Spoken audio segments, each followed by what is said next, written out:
بسم اللہ الرحمن الرحیم۔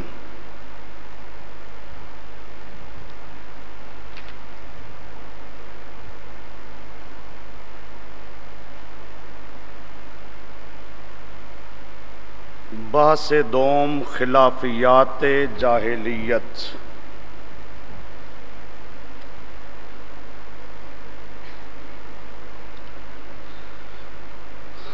اب تک وفقیات جاہلیت، دور جاہلیت کے عقائد اور اعمال جو اسلام کے موافق ہیں ان کا ذکر تھا۔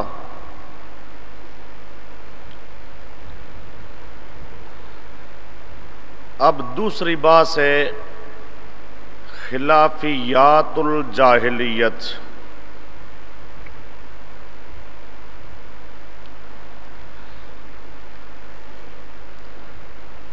اتنی بات آپ سماعت فرما چکے ہیں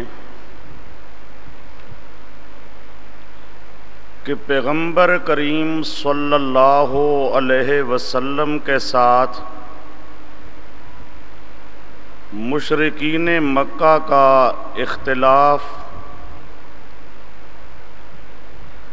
عبادت اور لوازم عبادت، الوہیت اور لوازم الوہیت کے اندر تھا۔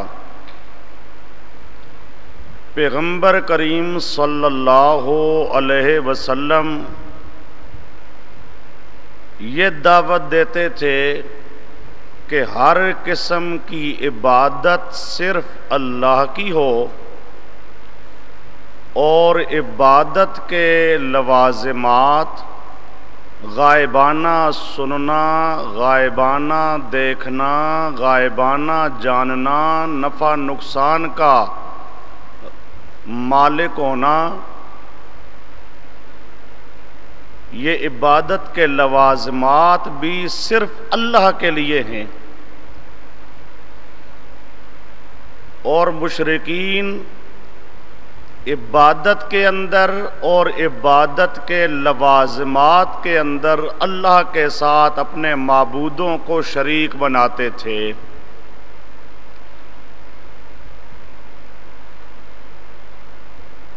پیارے پیغمبر کے ساتھ بھی اختلاف اسی مسئلہ توحید کی وجہ سے تھا، اور قرآن پاک کا جو انکار کرتے تھے اس کی وجہ بھی مسئلہ توحید تھا۔ اگر قرآن پاک سے توحید والی آیات نکال دی جائیں تو باقی قرآن پاک کو وہ بھی ماننے کے لیے تیار تھے۔ تو نبی پاک کے ساتھ بھی اختلاف بوجہ توحید کے، اور قرآن پاک کے ساتھ بھی اختلاف بوجہ توحید کے تھا۔ اب اتنا کچھ معلوم کرنے کے بعد کہ اصل اختلاف مسئلہ توحید میں ہے، عبادت اور لوازم عبادت میں، مسئلہ الہ میں، اب اسے ذرا تھوڑا سا اور واضح کیا جاتا ہے۔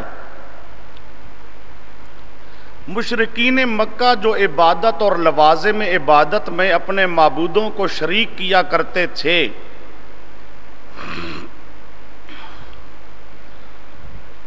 وہ یہ کہا کرتے تھے کہ ہمارے معبود کیا ہوتے تھے؟ اللہ کے نبی، ولی، فرشتے۔ ان کی بات آگے تفصیل سے آ رہی ہے۔ یہ اللہ کے پیارے ہیں، اللہ کے لاڈلے ہیں۔ جب انہوں نے اللہ کی عبادت کی وجہ سے ان کو اللہ کا قرب میسر ہوا، اللہ پاک نے ان کو اپنا مقرب بنا لیا، اور پھر اللہ پاک نے عبادت پر خوش ہو کر ان پر چند انعامات کیے. یہ اللہ کے نیک بندے، انہوں نے اللہ کو راضی کیا، اللہ کی عبادت کی، یہ اللہ کے محبوب بنے. اللہ پاک نے ان پر چند انعامات کیے. ان میں پہلا انعام اول، انعام اول یہ ہے کہ مخلوق کے نفع نقصان میں تصرف کرنے کا دربار الہی سے اختیار مل جاتا ہے. اللہ پاک نے ان کو اختیار دے دیا، تم میرے لاڈلے ہو، میرے محبوب ہو، میرے پیارے ہو، میری طرف سے تمہیں یہ اجازت ہے کہ لوگوں کے نفع نقصان میں جو تصرف تم کرنا چاہو کر سکتے ہو، میں نے تمہیں طاقت دے دی ہے. یہ اللہ پاک نے اپنے ان پیاروں پر پہلا انعام کیا. کیا انعام کیا؟ کہ مخلوق اللہ کی، اس مخلوق کے نفع نقصان میں تصرف کرنا. اللہ پاک نے اپنے ان محبوبوں کو ان کے نفع نقصان میں تصرف کرنے کا اختیار دے دیا. یہ ان کو پہلا انعام ملا کہ ان کو نفع نقصان میں تصرف کرنے کا، تدبیریں کرنے کا اختیار اللہ کی طرف سے مل گیا. یہ جو اختیار ان کو مل گیا ہے تصرف کرنے کا، اسے کہا جائے گا شرک فی التصرف. یہ جو مشرکین کا عقیدہ ہے کہ یہ انعام ملا ہے، یہ حقیقت کے اندر کیا ہے؟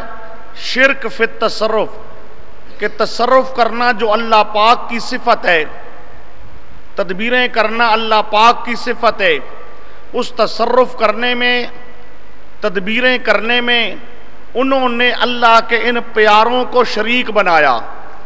لیکن انہوں نے انداز کیا اختیار کیا؟ وہ کہتے ہیں اللہ نے اپنے ان پیاروں کو یہ اختیار دے دیا، خوش ہو کر اللہ نے ان پر انعام کیا. اللہ نے ان کو یہ طاقت دے دی کہ تم میری مخلوق کے نفع اور نقصان میں تصرف کر سکتے ہو.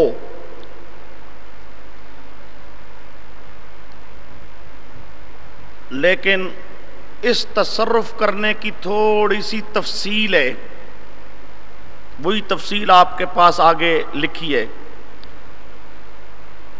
یہ جو تصرف کرنے کا اختیار ملا، تو یہ تصرف کرنے کا اختیار سارے جہان میں نہیں.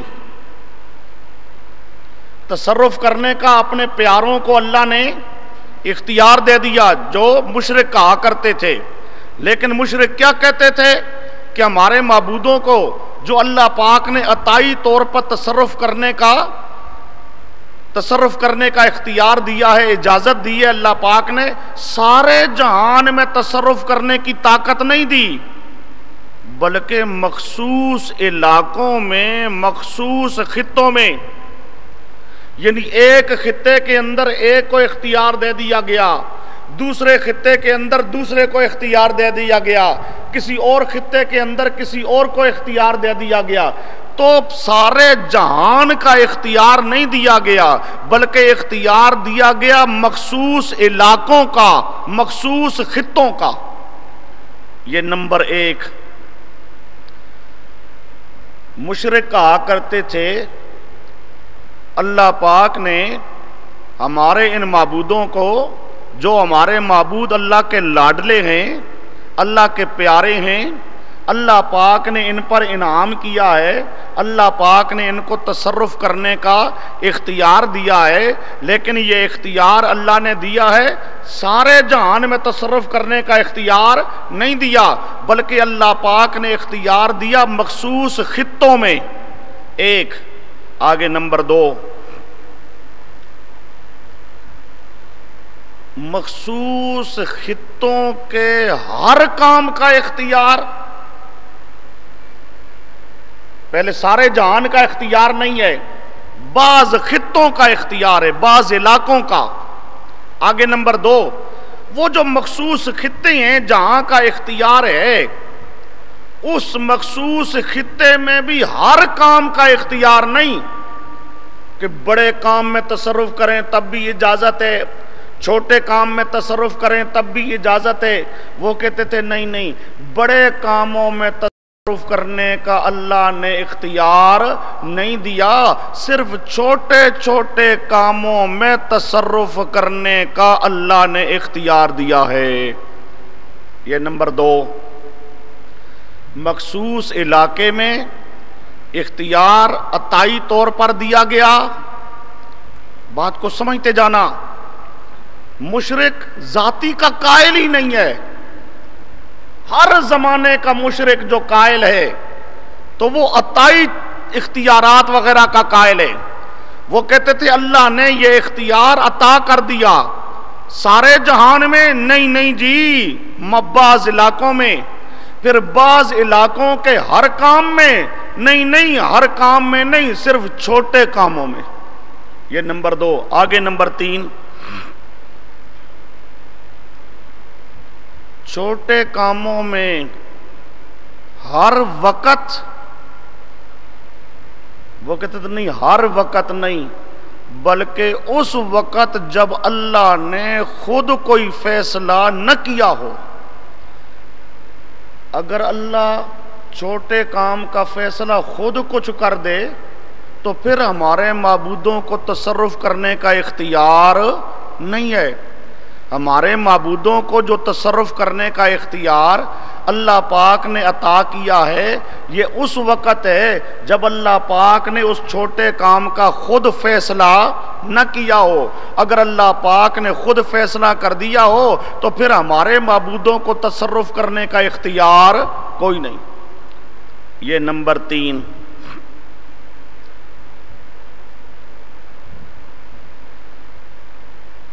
ہمارے معبود اللہ کے پیارے ہیں،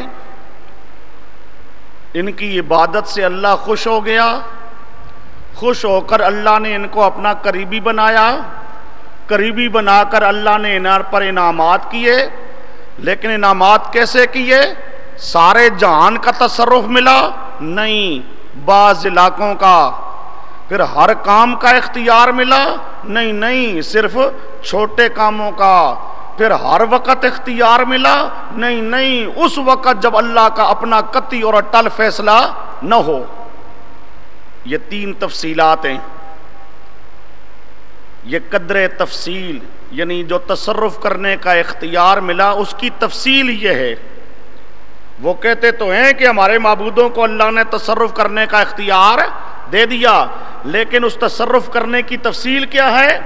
تفصیل یہ ہے کہ سارے جہان میں تصرف کا اختیار نہیں، بعض علاقوں میں، پھر بعض علاقوں میں بھی ہر کام میں نہیں، صرف چھوٹے کاموں میں، پھر چھوٹے کام میں بھی ہر وقت نہیں، بلکہ اس وقت جب اللہ نے اپنا اٹل اور قطعی فیصلہ نہ کیا ہو تو اللہ کی طرف سے ان کو عطائی طور پہ تصرف کرنے کا اختیار مل جاتا ہے۔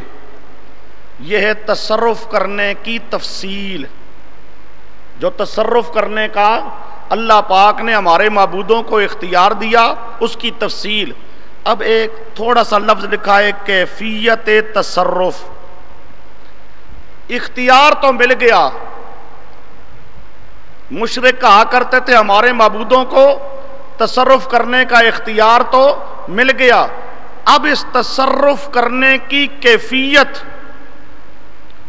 تصرف کرنے کی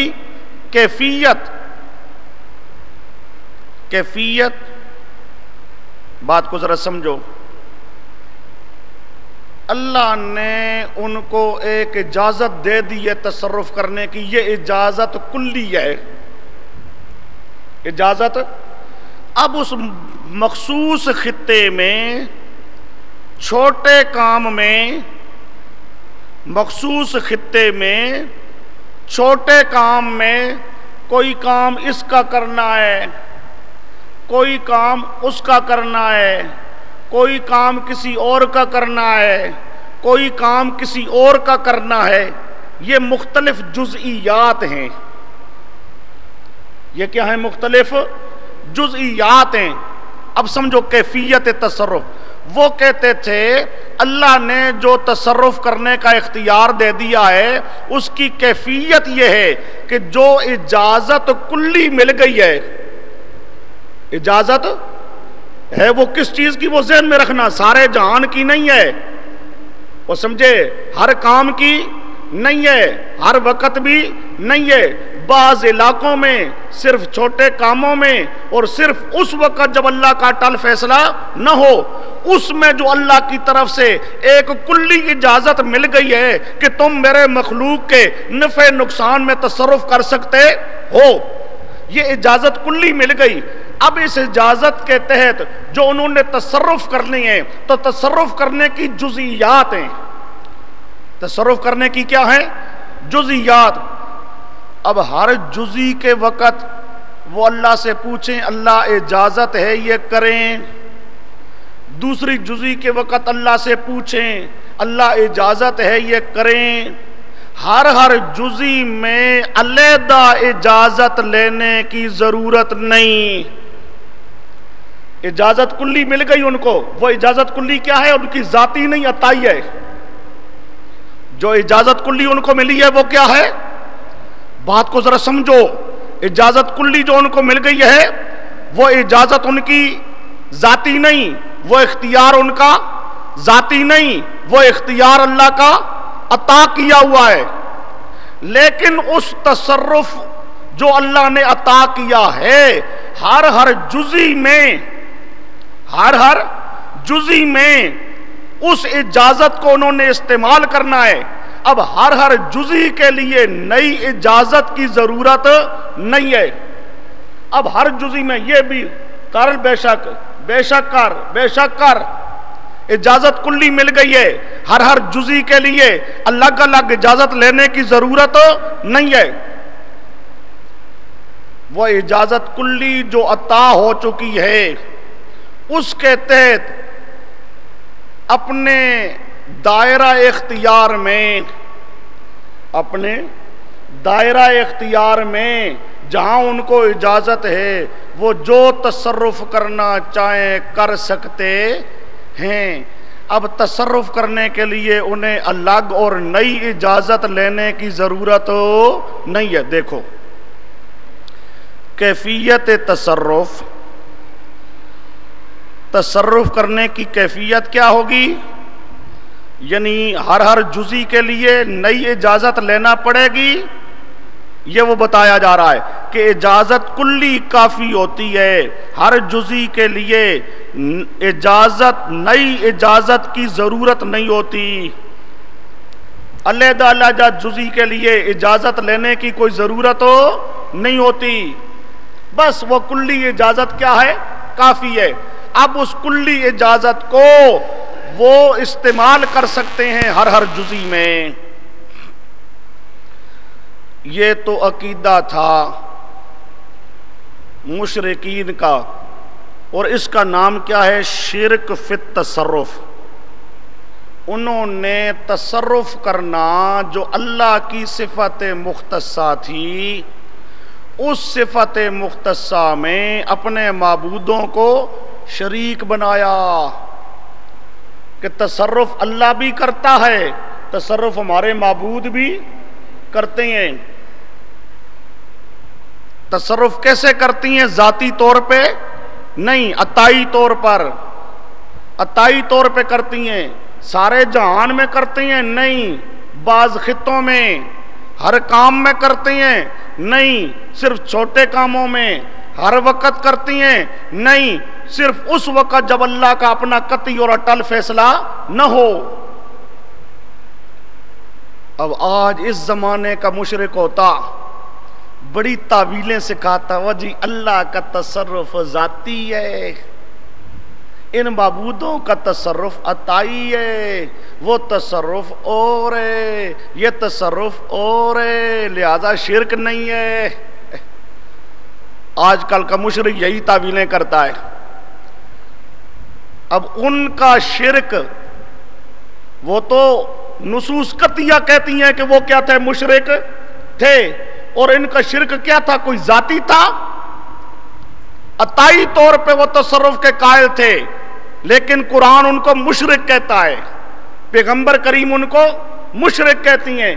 تو ذاتی عطائی کا فرق کرنے سے شرک کے فتوے سے کوئی بچ سکتا نہیں. یا وہ کہیں جی اللہ تو تصرف کرتا ہے سارے جہانوں میں، ہمارے معبود تو جی ایک جہان میں بھی نہیں کرتے، یہ تو بعض خطوں میں، تو یہ تصرف اور ہے وہ تصرف اور ہے، لہذا شرک نہیں ہے. تصرف کرنے کے اندر تو بھائی تم نے شریک بنا لیا نا. وہ سمجھے؟ یہ دیکھنا کہ الگ الگ جہان ہے، یہ نہیں. صرف تصرف کرنے کے اندر تم نے شریک بنا دیا تو کیا بن جائے گا؟ شرک بن جائے گا. اب یہ دیکھنا کہ اس کے افراد زیادہ ہیں کہ سب جہانوں میں، ان کے افراد تھوڑے ہیں کہ بعض خطوں میں، لہذا یہاں شرک نہیں بنے گا. نہیں نہیں، جب تم نے تصرف کرنے کا عقیدہ بنا لیا تو کیا بن جائے گا؟ شرک بن جائے گا. یہ عقیدہ ہے مشرکین کا، اس کا نام ہوگا شرک فی التصرف. اور اس کے مقابل پیغمبر کیا کہتی ہیں؟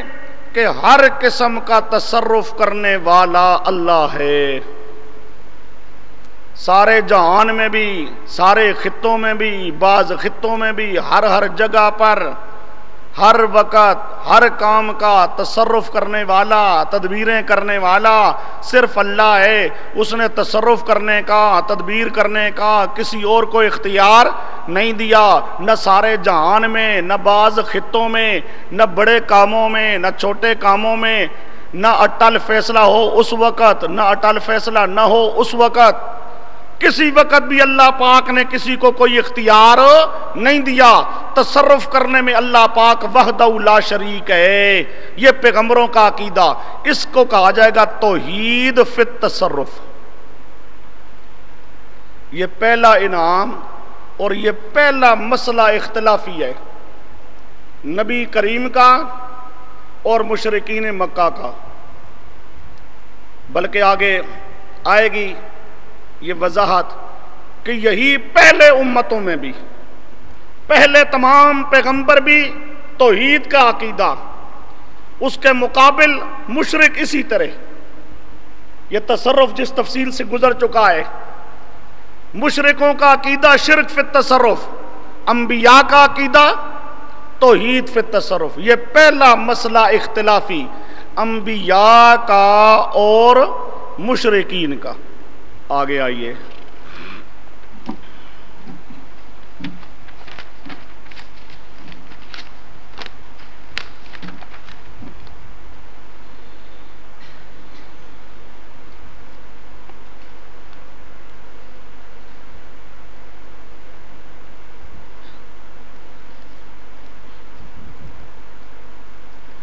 اب انبیاء کرام علیہم الصلاۃ والسلام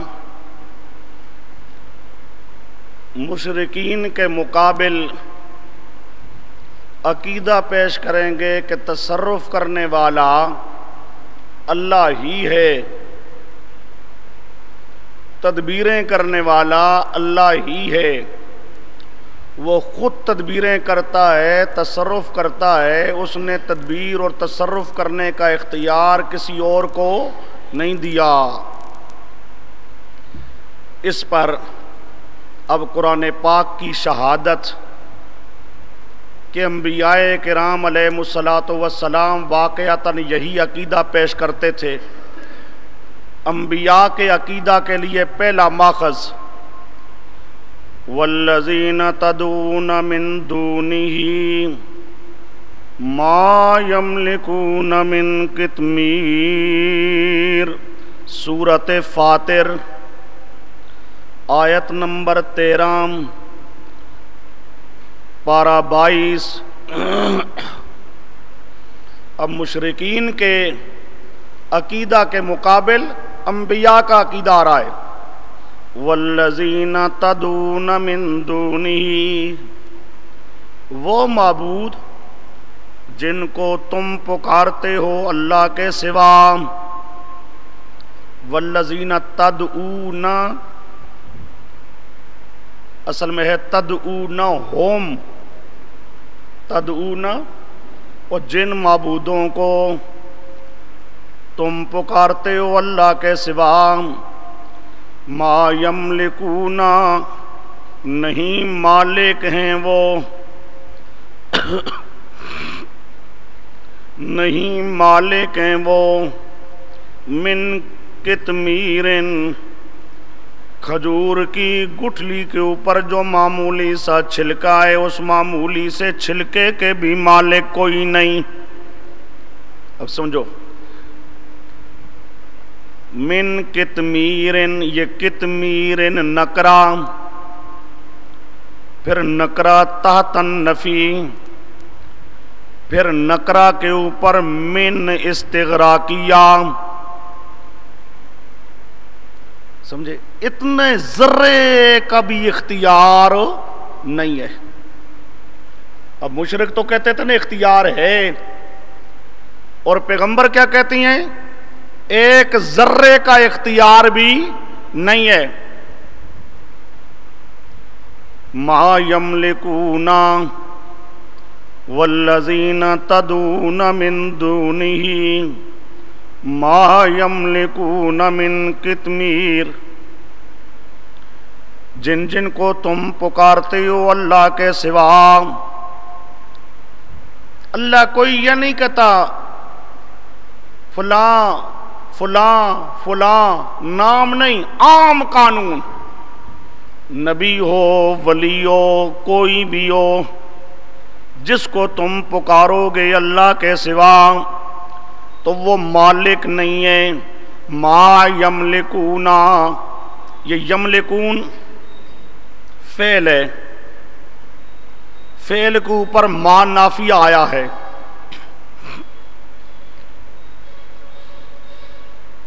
ما نافیہ آیا ہے، آگے حوالے لکھاؤں گا انشاءاللہ العزیز۔ فعل پر نفی داخل ہو جائے تو قانون پورا جو فعل ہے نا، فعل کی جتنی جنس ہوتی ہے، جن سے فعل کی نفی ہوتی ہے، فعل کے اوپر نفی آ جائے تو نفی کا تعلق ہوتا ہے اس فعل کی پوری جنس کے ساتھ، اس فعل کی پوری۔ اب یہ ملکیت والی پوری جو جنس ہے، پورے جنس کی نفی ہے۔ کیا مطلب؟ ذاتی طور پہ مالک ہونا یا عطائی طور پہ مالک ہونا، کسی طرح بھی مالک نہیں۔ وہ سمجھے؟ نہ ذاتی طور پہ مالک ہیں اور نہ عطائی طور پہ مالک ہیں۔ ما یملکون من قطمیر، جن جن کو تم پکارتے ہو اللہ کے سوا، ما یملکون من قطمیر، وہ کھجور کی گٹھلی کے اوپر جو معمولی سا چھلکا ہے، اس کے بھی مالک نہیں۔ جب اس کے مالک نہیں تو بڑے بڑے کاموں کے کیسے مالک ہوں گے؟ بات سمجھے؟ اتنے ذرے سے کام کے بھی مالک نہیں ہیں۔ یہ نبیوں کا عقیدہ، یہ پہلا ماخذ۔ آگے ماخذ نمبر 2، قُلِ ادْعُوا الَّذِينَ زَعَمْتُم مِّن دُونِ اللَّهِ لَا يَمْلِكُونَ مِثْقَالَ ذَرَّةٍ فِي السَّمَاوَاتِ وَلَا فِي الْأَرْضِ وَمَا لَهُمْ فِيهِمَا مِنْ شِرْكٍ وَمَا لَهُ مِنْهُمْ مِنْ ظَهِيرٍ۔ سورۃ سبا آیت نمبر 22، پارہ 22۔ قُلِ ادْعُوا الَّذِينَ، کہہ دیجئے میرے پیارے پیغمبر، ادعو، بلاؤ تم، ادعو، بلاؤ تم، الذین، ان اپنے معبودوں کو، زعمتم من دون اللہ، جن کو تم نے اپنا سفارشی، جن کو تم نے اللہ کا شریک، اللہ کے سوا جن جن کو تم نے بنا رکھا ہے، بلاؤ ذرا ان کو اور سن لو۔ لا یملکون مثقال ذرۃ، وہ ایک ذرے کے برابر بھی مالک نہیں ہے، ایک ذرے کے برابر بھی مالک نہیں ہے، آسمانوں میں زمین میں، آسمانوں میں ایک ذرے کے مالک نہیں، زمین میں ایک ذرے کے مالک نہیں۔ بلاؤ ان کو جن کو تم نے اپنا اللہ کا شریک بنایا ہوا ہے، اور ان کے بارے میں سن لو، وہ ایک ذرے کے بھی مالک نہیں ہے۔ یہ پیغمبروں کا عقیدہ ہے، پیغمبروں کا عقیدہ۔ نفع نقصان ایک ذرے کا بھی مالک نہیں، وہ ایک، یہاں صاف لفظ آ گیا مسکالہ، جب ذرے کے نہیں ہے تو زیادہ تو مالک بھی طریقے اولا نہیں ہے۔ آگے آئیے، تیسرا ماخذ انبیاء کے عقیدہ کے لیے، واللہ یقضی بالحق والذین یدعون من دونہ لا یقضون بشیء۔ اللہ فیصلہ کرتا ہے ٹھیک ٹھیک، والذین یدعون من دونہ، اور وہ تمہارے معبود جن کو یہ مشرک پکارتی ہیں اللہ کے سوا، اللہ کے سوا جن جن کو یہ شرک کرنے والے پکارتی ہیں، نبیوں کو، ولیوں کو، پیروں فقیروں کو، لا یقضون بشیء۔ خیال کرو، یہ انبیاء کا عقیدہ قرآن پاک سنا رہا ہے، لا یقضون، نہیں فیصلہ کر سکتے، بشیء، ایک ذرہ بھی۔ کسی کی کھوٹی قسمت کھری کر لیں، کھری قسمت کو کھوٹا کر لیں، ایک ذرہ بھی فیصلہ کرنے کی وہ طاقت نہیں رکھتے۔ سورۃ حامیم مومن آیت نمبر 21 پارہ 24۔ جن جن کو مشرک پکارتی ہیں، لا یقضون بشیء، پہلی آیت میں تھا مسقال ذرہ، ذرہ، یہاں لفظ آ گیا بشیء، شیء، شیء نکرہ، پھر نکرہ تحت النفی، نکرہ تحت النفی، ایک ذرہ، ذرہ کوئی چیز ہے، اتنے ایک ذرے کے بھی مالک نہیں ہے، ایک ذرے کے بھی تصرف کرنے کے، تدبیریں کرنے کے، نفع پہنچانے کے، نقصان پہنچانے کے، ایک ذرے کے بھی مالک نہیں ہے۔ یہ انبیاء کا عقیدہ۔ آئیے جی، انعام دوم،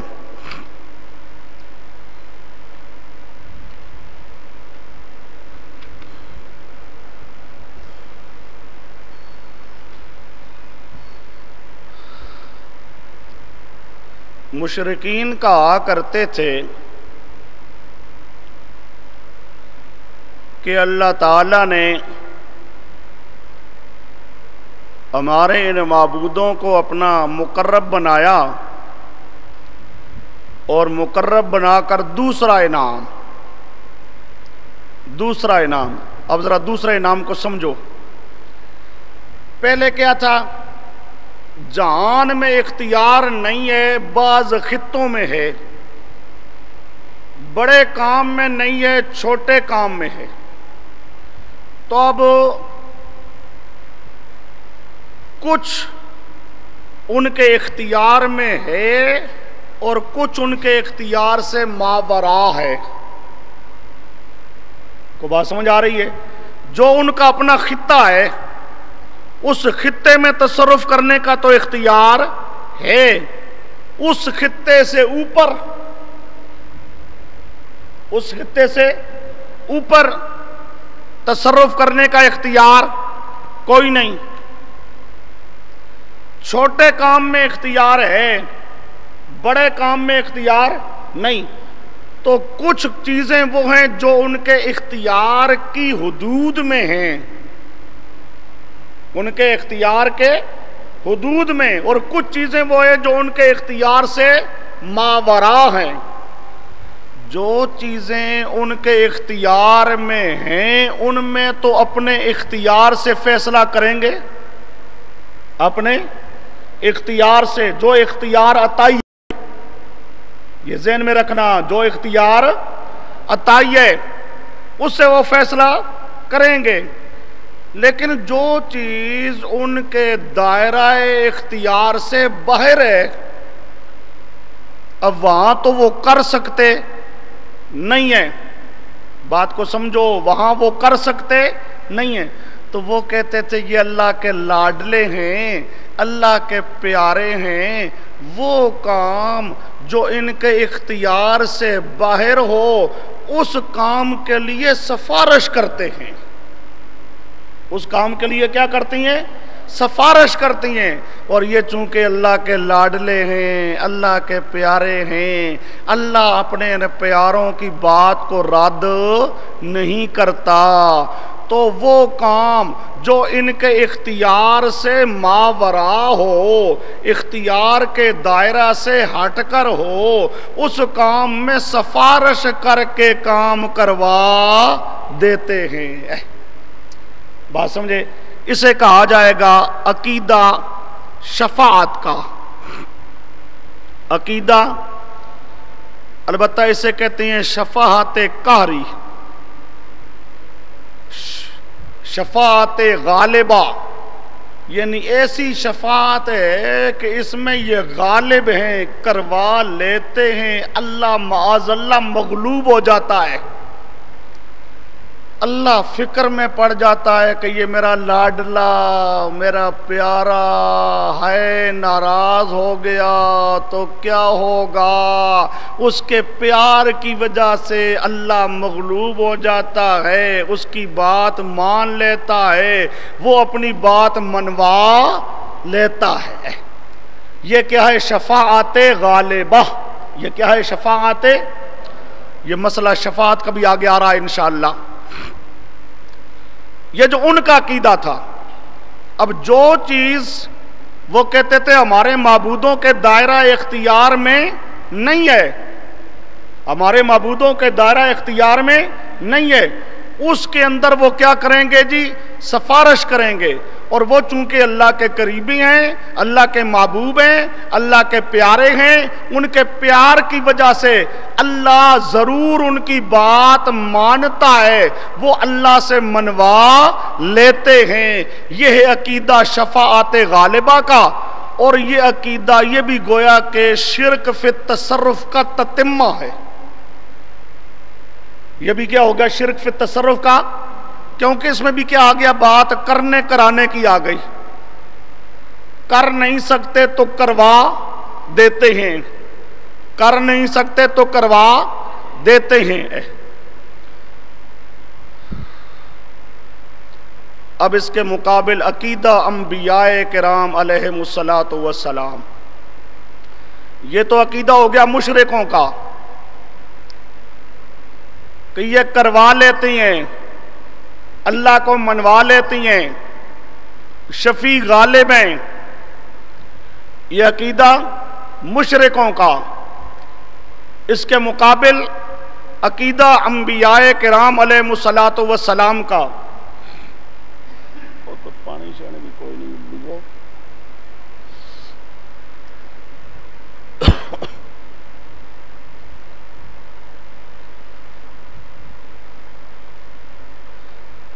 عقیدہ انبیاء علیہم الصلاۃ والسلام،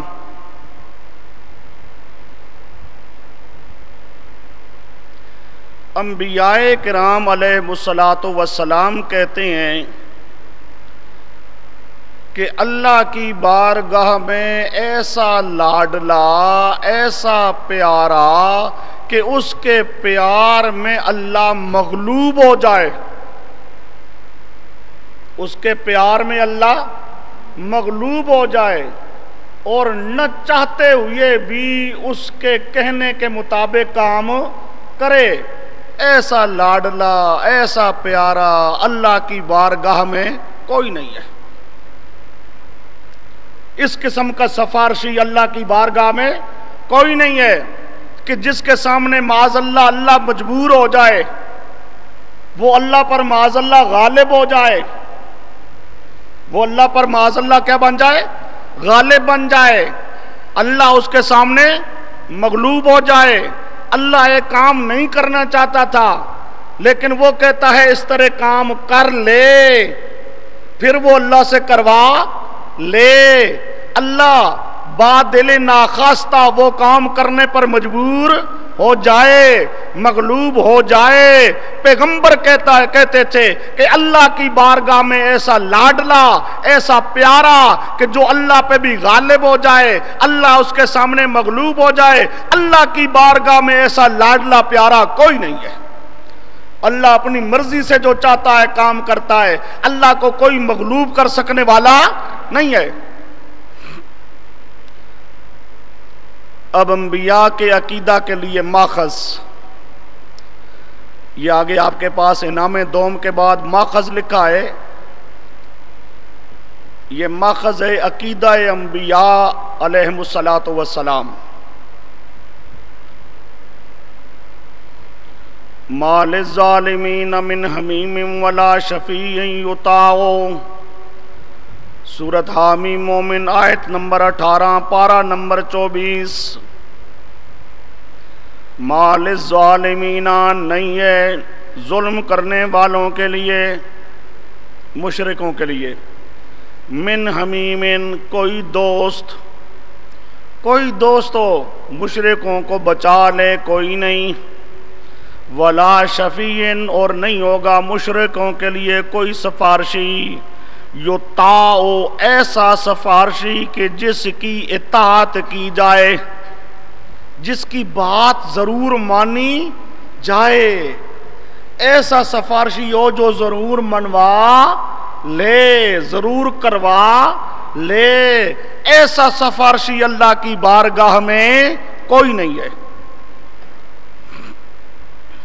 اس آیات کریمہ پر فہم سلف ہے،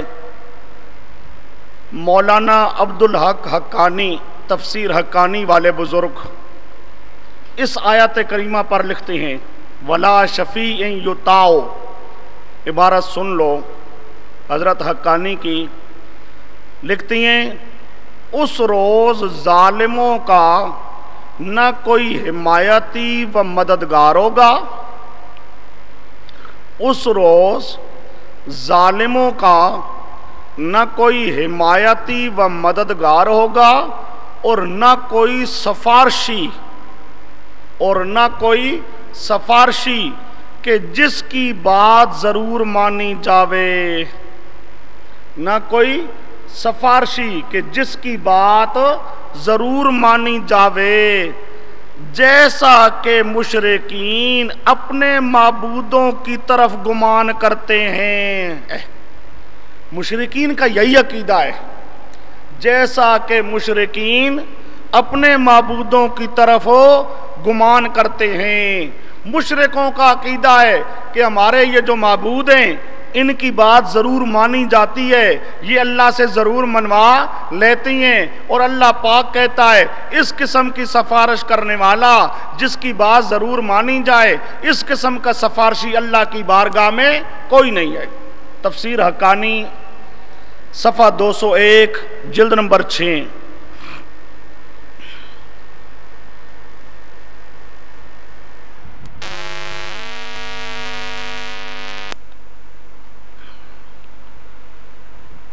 آگے جی انعام صوم، تیسرا انعام،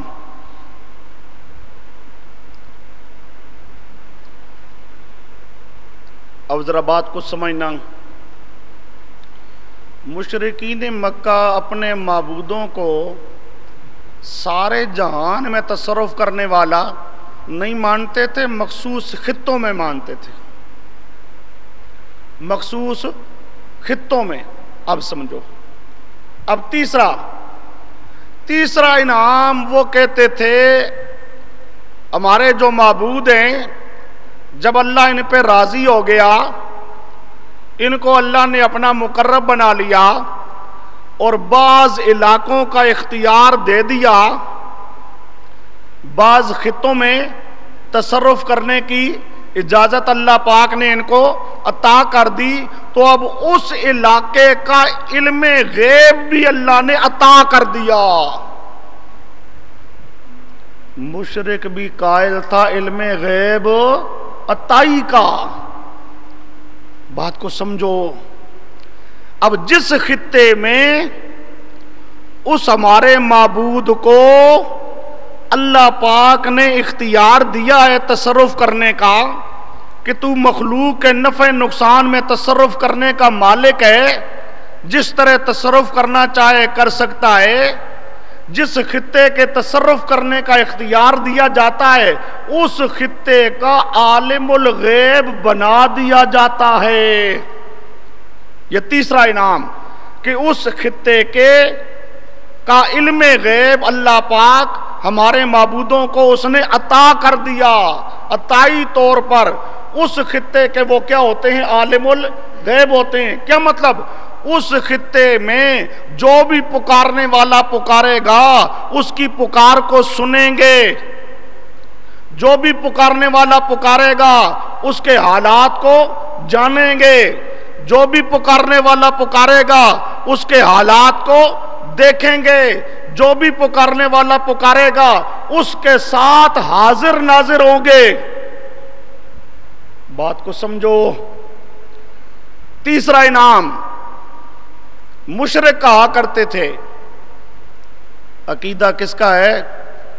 ہاں، یہ نہیں جا کے کہنا یہ عقیدہ ہے جی، یہ عقیدہ مسلمانوں کا نہیں۔ کس کا؟ مشرکوں کا۔ مشرک کہا کرتے تھے کہ جس خطے میں تصرف کرنے کا اختیار اللہ پاک کی طرف سے عطا کر دیا جاتا ہے، پھر اس خطے کا اس معبود کو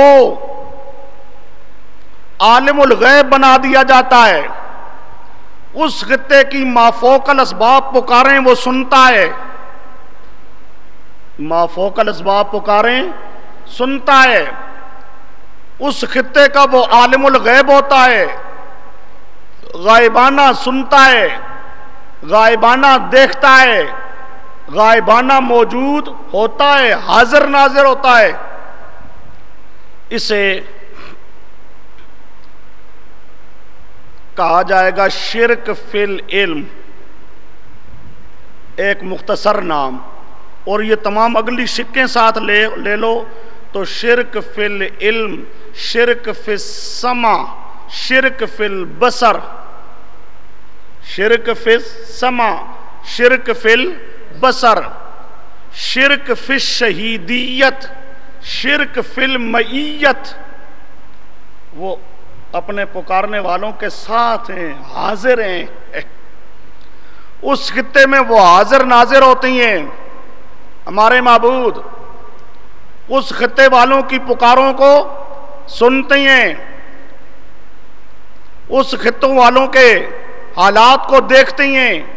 یہ تیسرا انعام اللہ پاک ان کو دیتا ہے کہ اب اس خطے کے لوگوں کے کام کرنی ہے، تو اس خطے کا علم غیب بھی اللہ پاک نے عطا کر دیا۔ پکاریں سنیں گے، ان کی مشکل کشائی کریں گے، ان کے حالات دیکھیں گے، ان کی مشکل کشائی کریں گے، ان کے ساتھ حاضر ناظر ہو کر ان کی مشکل کشائی کریں گے۔ یہ مشرکوں کا عقیدہ۔ تیسرا انعام، اسے کہا جائے گا شرک فی العلم، شرک فی السمع، شرک فی البصر، شرک فی الشہیدیت، شرک فی المعیت۔ اب اس کے مقابل عقیدہ انبیاء علیہ الصلوۃ والسلام۔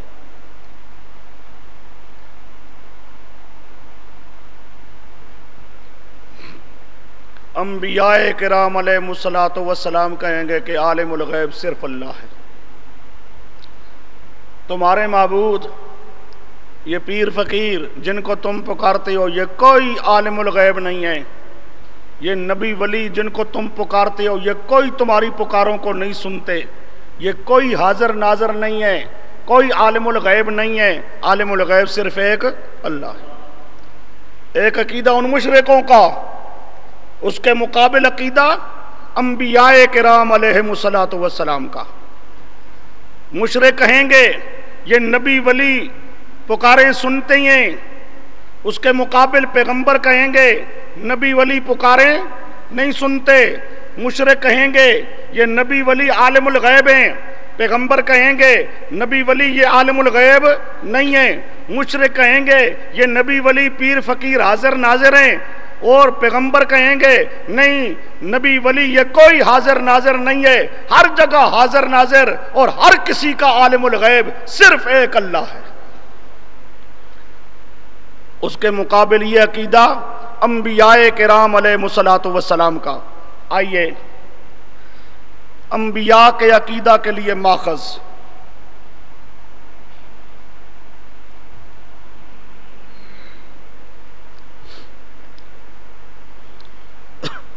اب یہ جو انبیاء کا عقیدہ ہوگا اس کا بھی نام رکھ لو، اس کا نام ہوگا توحید فی العلم۔ مشرکوں کا عقیدہ شرک فی العلم، پیغمبروں کا عقیدہ توحید فی العلم۔ مشرکوں کا عقیدہ شرک فی السماء، پیغمبروں کا عقیدہ توحید فی السماء۔ مشرکوں کا عقیدہ شرک فی الشہیدیت، پیغمبروں کا عقیدہ توحید فی الشہیدیت، توحید فی المعیت، توحید فی العلم۔ چلو جی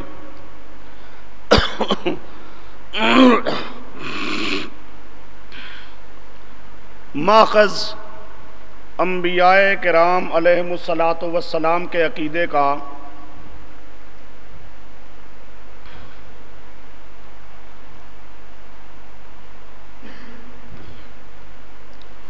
ان تدعوہم لا يسمعوا دعاءکم ولو سمعوا ما استجابوا لکم وَيَوْمَ الْقِيَامَةِ يَكْفُرُونَ بِشِرْكِكُمْ وَلَا يُنَبِّئُكَ مِثْلُ خَبِيرٍ۔ سورۃ فاطر، سورۃ فاطر آیت نمبر 14 پارہ نمبر 22۔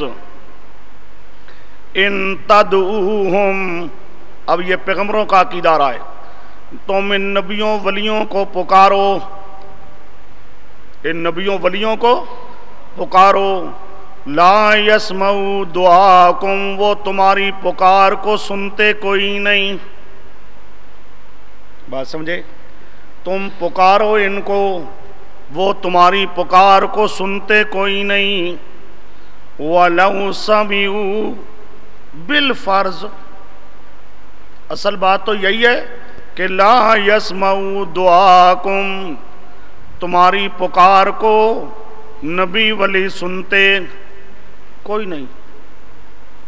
اللہ پاک یہاں کوئی فرق نہیں کرتا کہ قبر کے دور سے تو نہیں سنتے اور قبر کے پاس سے سن لیتے ہیں، کوئی نہیں، صاف لفظ ہیں قرآن پاک کے، ان تدعوہم لا یسمعوا دعاکم، قبر کے دور سے پکارو، قبر کے اوپر کھڑے ہو کے پکارو، وہ نبی ولی تمہاری پکار کو سن نہیں سکتے۔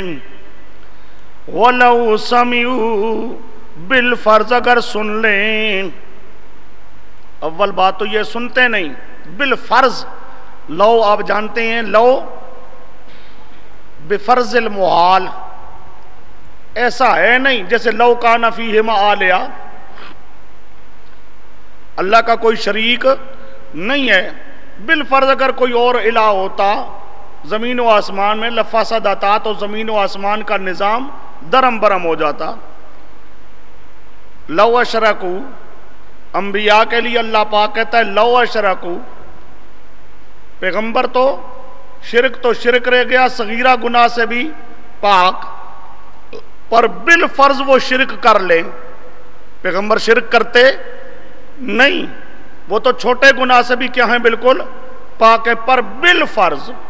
اسی طرح لو سمعوا، سنتے تو یہ نہیں ہے پر فرض کرو، وہ سمجھے، صرف کیا کرو، فرض کرو۔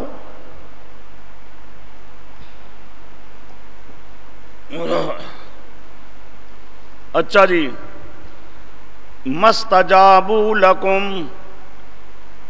فرض کر لو کہ سن لیتی ہیں تو مستجابو لکم جواب نہیں دے سکتے۔ اصل بات تو یہ سنتے ہی نہیں ہیں، پر فرض کرو کہ سن لیتی ہیں تو قبول کرنے کی طاقت کوئی نہیں۔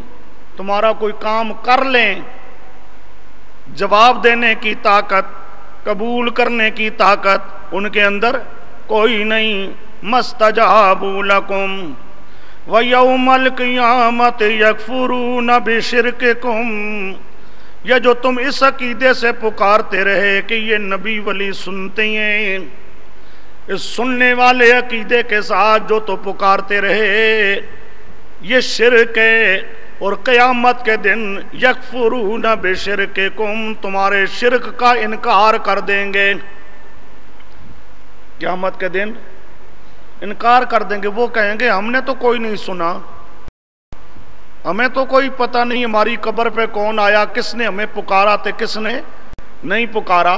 یہ جو تم ان کو پکار رہے ہو اس عقیدہ کے ساتھ، اس عقیدہ سے کہ وہ ہماری پکاروں کو سنتے ہیں، وہ تو صاف کہہ دیں گے ہمیں کوئی پتہ نہیں ہے، تمہارے اس شرک کا انکار کر دیں گے۔ اچھا جی، یہ انبیاء کے عقیدہ کے لیے ماخذ آیا۔ وہ کہتے ہیں اس خطے کی، سارے جہان نہیں، صرف اس خطہ جس خطے میں تصرف کرنے کا اختیار ملا ہے اس کی پکاریں سنتے ہیں۔ پیغمبر کہتا ہے کوئی نہیں سنتے، اس خطے کی بھی نہیں سنتے۔ آگے آئیے، ماخذ نمبر 2 ہے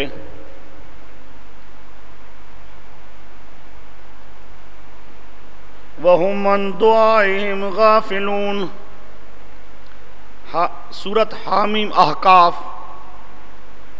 آیت نمبر 4، 5، پارہ 26۔ وَهُمْ عَنْ دُعَائِهِمْ غَافِلُونَ وَمَنْ أَضَلُّ مِمَّنْ يَدْعُو مِنْ دُونِ اللَّهِ مَنْ لَا يَسْتَجِيبُ لَهُ إِلَى يَوْمِ الْقِيَامَةِ وَهُمْ عَنْ دُعَائِهِمْ غَافِلُونَ۔ وَهُمْ عَنْ دُعَائِهِمْ، اس سے پہلے کیا ہے؟ وَمَنْ أَضَلُّ، کون بڑا گمراہ ہے اس آدمی سے جو پکارے اللہ کے سوا ان ہستیوں کو، ان نبیوں ولیوں کو کہ لا یستجیب لہ الی یوم القیامہ، جو قیامت کے دن تک اس کی پکار کو سن نہیں سکتے، جواب نہیں دے سکتے، قبول نہیں کر سکتے۔ وَهُمْ عَنْ دُعَائِهِمْ غَافِلُونَ، وہ ان کی پکار سے بالکل غافل ہیں، بے خبر ہیں، سنتے نہیں ہیں، انہیں کوئی پتہ نہیں ہے کہ ہماری قبر پہ کون آیا کون نہیں آیا، کس نے پکارا کس نے نہیں پکارا۔ یہ پیغمبروں کا عقیدہ۔ پیغمبر کہتے ہیں نہ سنتے ہیں نہ جانتے ہیں، کوئی پتہ نہیں، غافل ہیں، بے خبر ہیں۔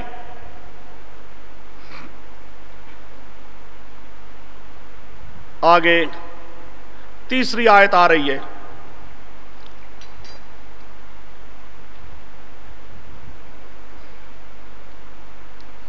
قُلْ لَا يَعْلَمُ مَنْ فِي السَّمَاوَاتِ وَالْأَرْضِ الْغَيْبَ إِلَّا اللَّهُ، لا یعلم من فی السماوات والارض، آسمان و زمین میں کوئی بھی نہیں ہے غیب کو جاننے والا الا اللہ، مگر اللہ۔ سورۃ نمل آیت نمبر 65، سورۃ نمل آیت نمبر 65۔